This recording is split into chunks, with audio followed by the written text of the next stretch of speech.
Welcome once again. सो आज हम पढ़ने वाले हैं फंक्शन कंस्ट्रक्टर को, और इससे पहले हम तीन तरह के फंक्शंस पढ़ चुके हैं।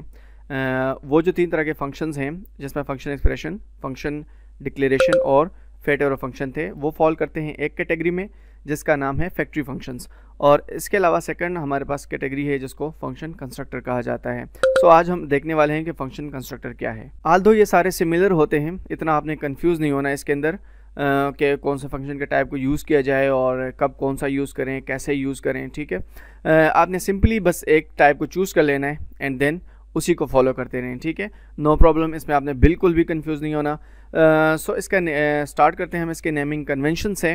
नेमिंग कन्वेंशन इसका बेसिकली आइडेंटिफिकेशन के लिए पास्कल केस यूज़ किया जाता है ताकि हमें ये नॉलेज रहे कि ये फंक्शन कंस्ट्रक्टर है।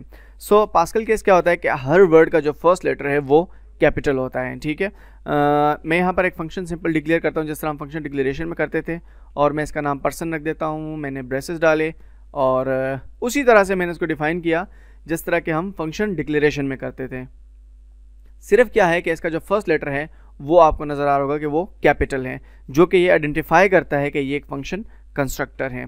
सो इसके अंदर हम यूज़ करते हैं दिस का कीवर्ड। ठीक है, मैं यहाँ पर सिंपली दो आर्गूमेंट्स ले लेता हूँ, नेम कॉमा एज। ठीक है, और हम यहाँ पर यूज़ करते हैं दिस डॉट नेम।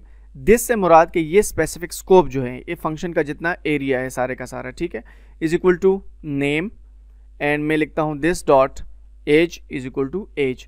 सो अब बेसिकली क्या है कि ये जो सारा एरिया है इसके लिए मेरे पास जो है ये this dot name as a local variable काम करेगा, जिसको मैं कहीं पे भी यूज़ कर सकता हूँ। सो यहाँ पर मैं सिंपली लिखता हूँ कंसोल डॉट लॉग, मैं डायरेक्टली आउटपुट ले रहा हूँ। ठीक है, और मैं लिख देता हूँ this dot name comma this dot as.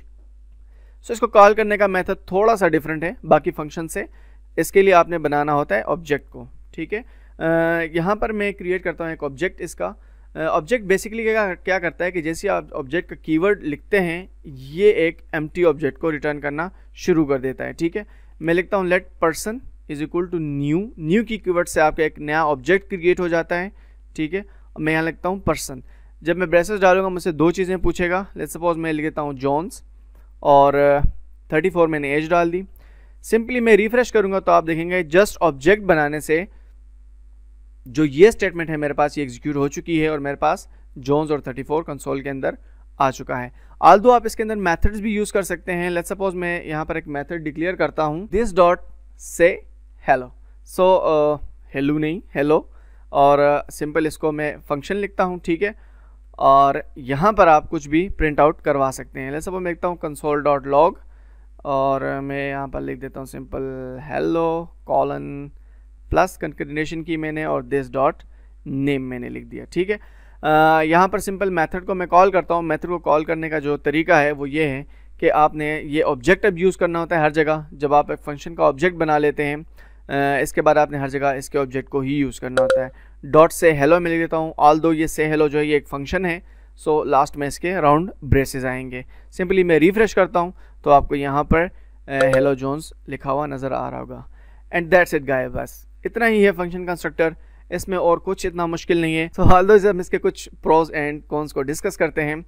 Let's see कि वो कैसे काम करते हैं। ऑलराइट गाइस, तो सबसे पहले ये है कि इसको डायनामिक कोड लिखने के लिए यूज़ किया जाता है। ऑल्दो बाकी फंक्शंस को भी डायनामिक कोड लिखने के लिए यूज़ किया जाता है, बट मोस्ट ऑफ टाइम इसको प्रेफर किया जाता है डायनामिक कोड को रिटर्न करवाने के लिए। नेक्स्ट है कोड रीयूज़। कोड रीयूज़ से मुराद ये कि आप जितने चाहें, जितने मर्जी आपके, उतने आप इसके ऑब्जेक्ट बनाकर इसको अगेन एंड अगेन यूज़ कर सकते हैं। ऑल्दो बाकी फंक्शंस को भी आप अगेन एंड अगेन कॉल करके उसको रीयूज़ कर सकते हैं कोड को। सो यहाँ पर भी ये सिमिलर कॉन्सेप्ट है कि आप कोड को रीयूज़ इजीली कर सकते हैं। नेक्स्ट हमारे पास है प्रोटोटाइप्स। सो प्रोटोटाइप्स जो होते हैं वो इन फंक्शंस में एक्स्ट्रा फीचर्स डालने के लिए यूज़ किए जाते हैं। मैं एक खूबी और एक खामी को दोनों एक साथ लेके चलूँगा, जिसमें है अपडेशन प्रॉब्लम। ठीक है, यानी इसमें आप किसी स्पेसिफिक प्रॉपर्टी को अपडेट कैसे करते हैं। लेट्स सपोज मैं यहाँ पर दो इसके ऑब्जेक्ट बनाता हूँ। मैंने लिख दिया लेट पर्सन 2, ठीक है, और न्यू पर्सन।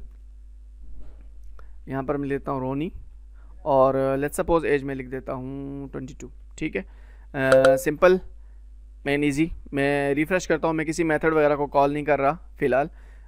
सो यहाँ पर क्या है, लेट्स सपोज मुझे जेंडर की एक प्रॉपर्टी डालनी है, ठीक है। सो मैं कहूँगा person dot gender is equal to, यहाँ पर मैं सिंपल लिख देता हूँ मेल, और मैं कंसोल डॉट लॉग करता हूँ और मैं लिख देता हूँ पर्सन डॉट जेंडर, ठीक है। सो मैं रिफ्रेश करता हूँ, आपको यहाँ पर कंसोल के ऊपर मेल नज़र आ रहा होगा। अब लेट्स सपोज मैंने 20 ऑब्जेक्ट्स बनाए हैं और मुझे किसी एक स्पेसिफिक प्रॉपर्टी जो सब में इंक्लूड करनी है, तो मेरे लिए तो अपडेशन प्रॉब्लम हो जाएगी, क्योंकि मैं हर ऑब्जेक्ट पे स्पेसिफिकली जाके उसके अंदर वो प्रॉपर्टी ऐड करूँगा और कॉल करूँगा। सो यहाँ पर यूज़फुल होते हैं प्रोटोटाइप्स। सो लेट्स प्रोटोटाइप्स को देखते हैं कि वो कैसे काम करते हैं। सो यहाँ पर मैं क्या करता हूँ, मैं पर्सन लेता हूँ, डॉट प्रोटोटाइप का कीवर्ड आपने लिखना होता है डॉट, और यहाँ पर मैं जेंडर लिख देता हूँ, ठीक है, और इक्वल टू मैं इसको कर देता हूँ मेल। अब क्या होगा कि मैं इसे किसी भी ऑब्जेक्ट पे इजीली कॉल कर सकता हूँ। मैंने कहा CLG यानी कंसोल डॉट लॉग, मैं लिखता हूँ person dot gender, and at the same time मैं कंसोल डॉट लॉग लिखता हूँ, कंसोल डॉट लॉग, और यहाँ पर लिखता हूँ पर्सन टू डॉट जेंडर। अगर मैं करूँगा तो आपको सेम टाइम पे दोनों चीज़ें मेल में दिखाई देंगी, ठीक है, यानी दोनों ऑब्जेक्ट जो हैं वो मेल रिटर्न कर रहे हैं इस टाइम। सो ये इसकी एक खूबी थी। एक और इसकी मैं आपको खामी बताऊं कि ये मेमोरी बहुत ज़्यादा कंज्यूम करते हैं, ठीक है, यानी मेमोरी कंजम्पशन इसकी बहुत ज़्यादा है as compare to other function. जब आप एक सिंपल फंक्शन को कॉल करते हैं या जब आप एक न्यू की कीवर्ड से एक नया ऑब्जेक्ट क्रिएट करते हैं, तो ये मेमोरी को कंज्यूम करते हैं। सो होप गाइस आपको फंक्शन कंस्ट्रक्टर समझ में आया होगा। अगर इससे रिलेटेड आपका कोई क्वेश्चन है, let me know in comment section.